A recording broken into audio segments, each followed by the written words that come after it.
Welcome to our last day of our East Coast adventure here on Left Off the Map. We're finishing off cooking skewers directly over the charcoal with this little hibachi out on the deck at Avalon Coastal Retreat. So let's jump into this little skewer recipe. All right, so I want to cut these. They need to be reasonably uniform in size so they cook at the same temperature and the same speed. So for our onion,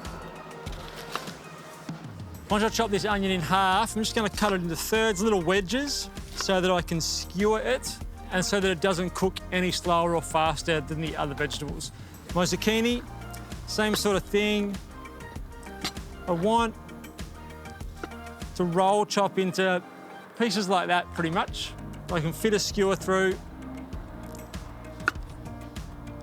You get quite a few chunks of this zucchini out of a decent sized zucchini, and I wouldn't suggest going any bigger than that with zucchinis. Once they sort of get over that size, they start to just fill up with water. You'll end up just dumping a heap of water out of it when you cook it. So there's our zucchinis.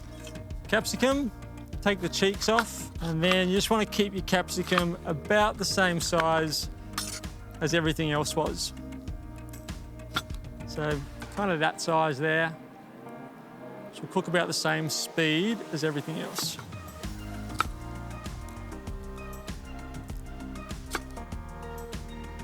It's one of those times when a big capsicum is not a bad thing, because you're going to go through a fair bit of it. So now we've got all of our vegetables chopped. It's a matter of just putting together the skewers in the order that you want. One thing I will say is make sure your skewers have been soaked in water before you put them over the top of the charcoal. Otherwise, they'll catch on fire and burn. And they still might, but it's going to take a lot more time over the coals for it to dry out that moisture in the skewer and end up burning. So I always start with chicken and then chicken at the end, just to keep everything in place. So chicken, capsicum, zucchini, onion wedge, and then repeat. Next one. So we'll start with chicken first, a zucchini,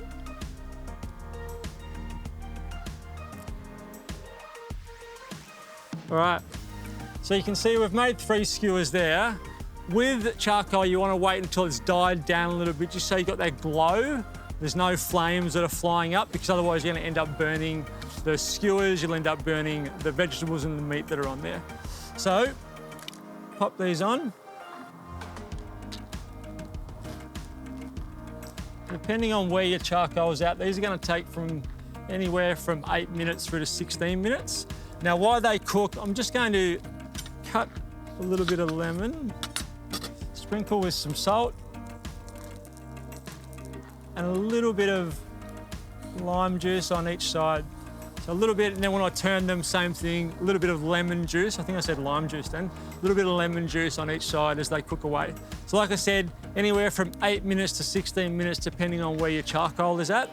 While they cook away, I'll just make a few more skewers.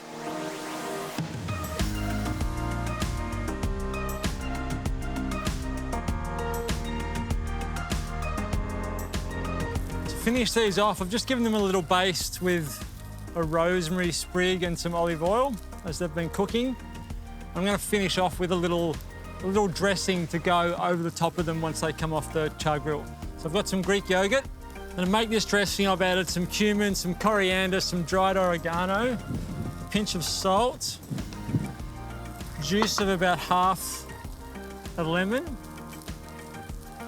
and then I'll pick some thyme leaves and pop those in. And then just stir that together, and that'll be our dressing to go on top of these once they come off. Now, if you were cooking inside, even if you were cooking on a barbecue in a fry pan, you would look at that and I would say that you've gone too far and that's burnt. That's if you're cooking inside. If you're cooking over charcoals, that char that's on there is absolutely fine. It's a completely different heat and a completely different flavour. So having them charred like that is a good thing. So don't turn them and think, oh, I've burnt them and get rid of them. Keep them. Because that cooking over charcoal, that's what you actually want. You want that char Just make sure that you brush some oil over it to give it some moisture or some lubrication so that it doesn't dry out. So there's our dressing made. Last pinch of salt on top of our skewers. Give them one last little bit of love with our rosemary.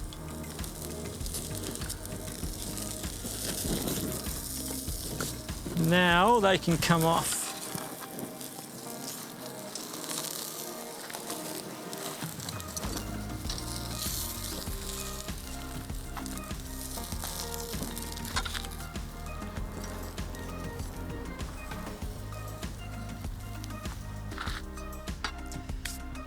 Onto a plate.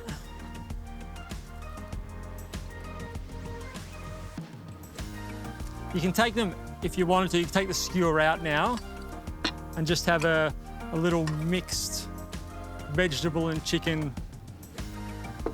bowl. But I'm going to leave the skewer in. A little bit of dressing on top of them.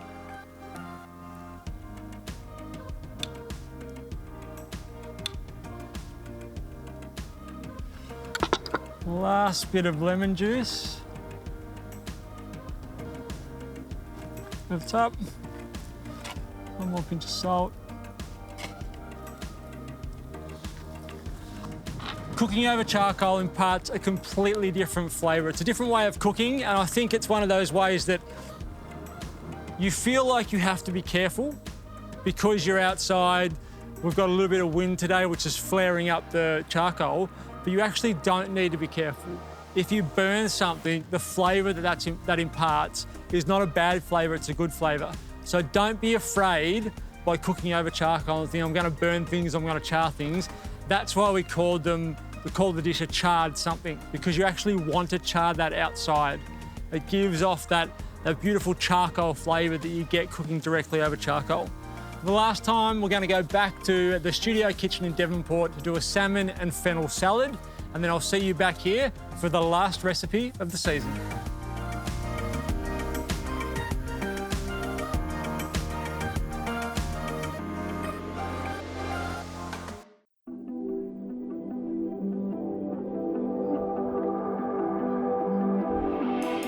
Fennel is something that we didn't eat a lot of in Australia for a while, and you can see it growing everywhere on the side of the road. If you're driving along and it looks like that, but a lot bigger. You can mainly tell from the fronds, and then after summer, this will start to dry and you'll get the fennel seed that we see all the time. You'll be able to smell it if you walk past it, but it is absolutely everywhere throughout Australia.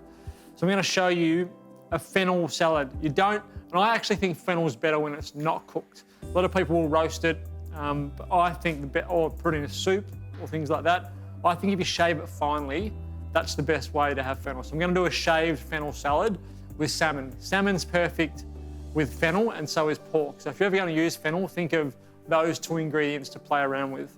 All right, so the first thing, this comes together really quickly, so I might start cooking my salmon first.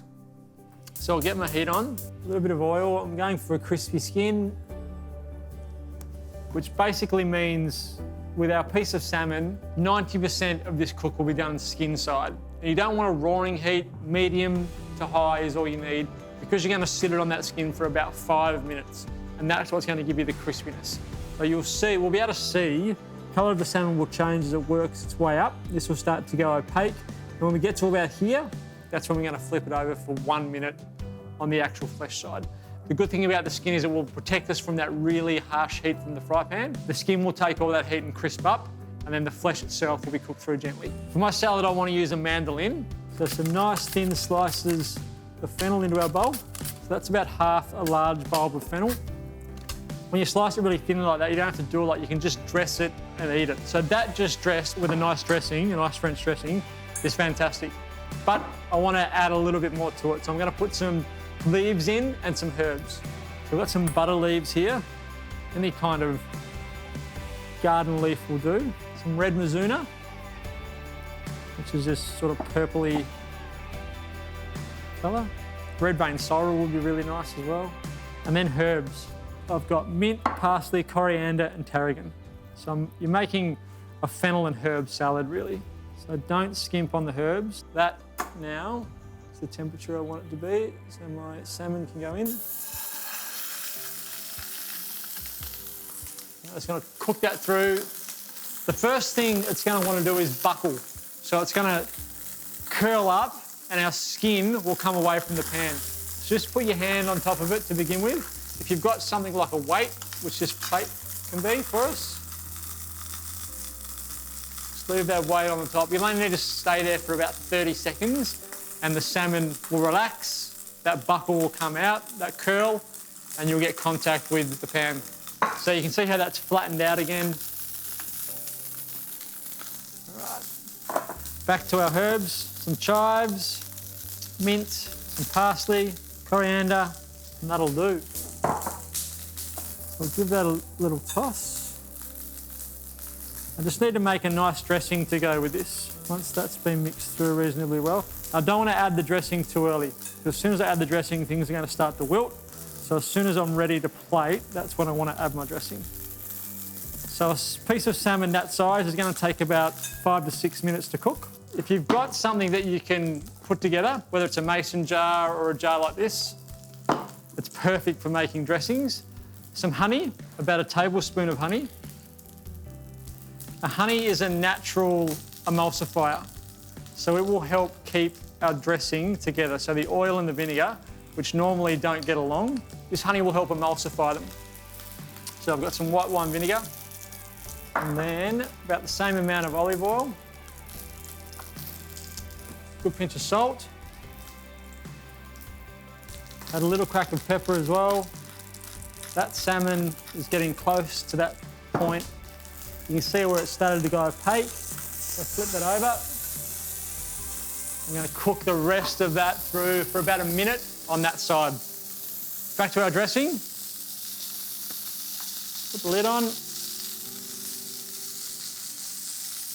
Give it a shake.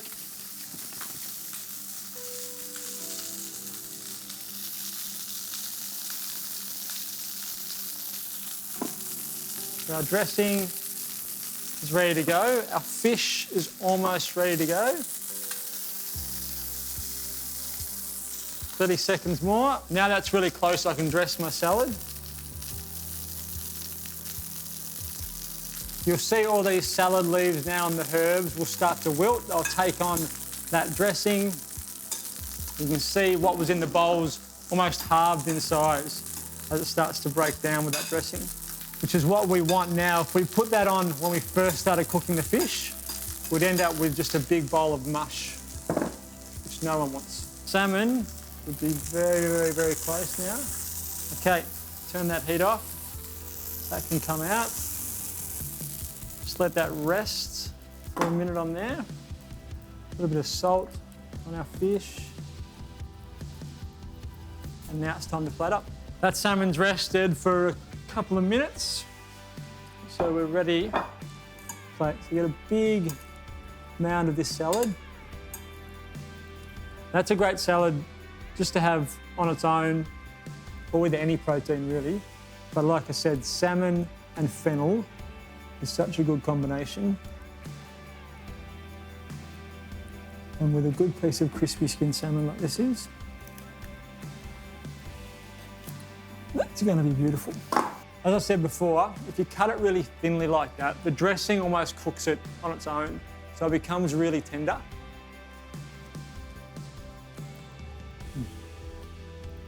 And fennel is just refreshing. It's a great vegetable to have any time of year because sliced thinly, it stays crunchy, it's sweet, and it's really, really refreshing. So great for dishes like salmon.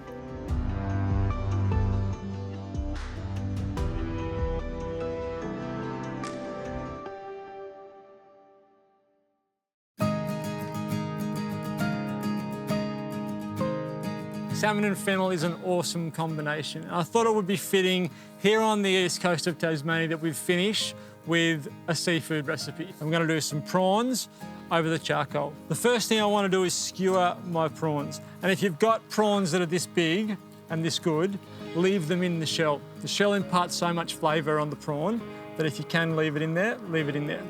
Just want to poke the skewer up through its back, all the way through. So instead of curling it over, I want it to go all the way along the skewer like that. So normally you kind of see them hunched over like that with the skewer through. This way we get to sort of cook the prawn a little bit more evenly. And it is such a big prawn that you can get away with skewering it this way. So we've got 4 of these monsters. And then to go with that, I'm going to finish off with the salsa verde. So really flavourful green sauce. Salsa verde, verde meaning green, salsa sauce. All right, skewers are done. So I'll pop them on. They'll only take about 6 minutes, about 3 minutes each side. So it'll give me about 6 minutes to finish off our salsa. So the prawns on.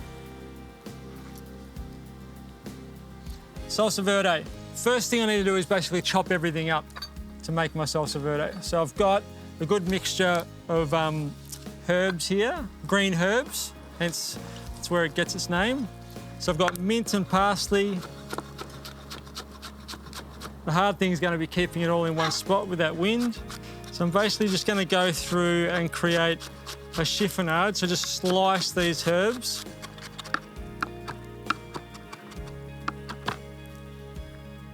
Smell those prawns starting to cook.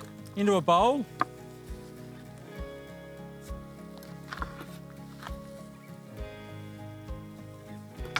So that's the base of our green sauce, the herby component of our green sauce, and where it's going to get its name. Now I want to build the remaining flavours around it. So I've got some anchovies, probably 3 anchovies. 2 I've got there, actually. I want to do the same thing. I want to mince these. I can smell them. They're about ready to turn. So that's been about 3 minutes. So I'll give these a turn.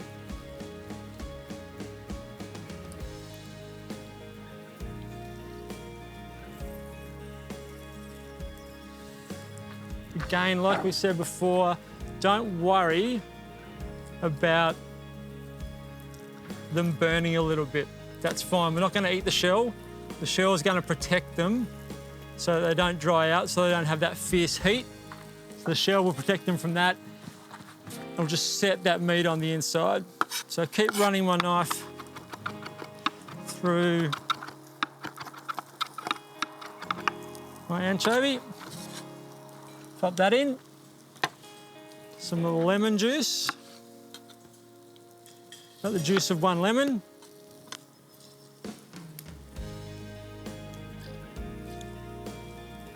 Decent amount of olive oil.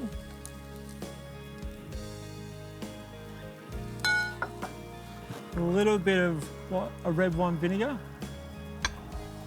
Some capers and then some Dijon mustard. Same with the capers, just chop them finely.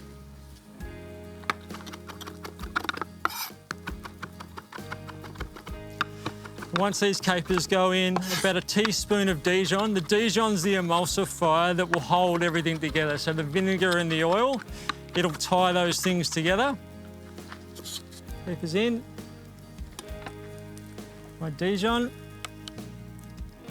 Give that a mix.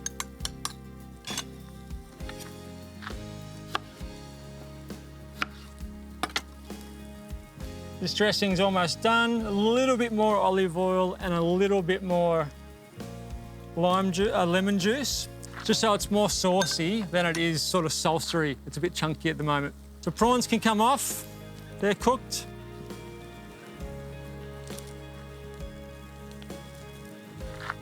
Just need to add the last little bit of oil to that. Bring that together. So a pinch of salt in this just to finish off our sauce. Some on our prawns.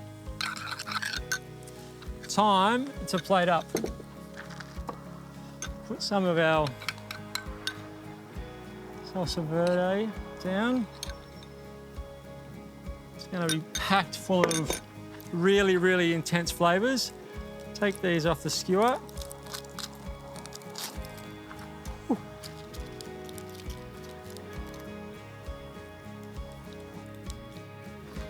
A little bit more salsa verde on top.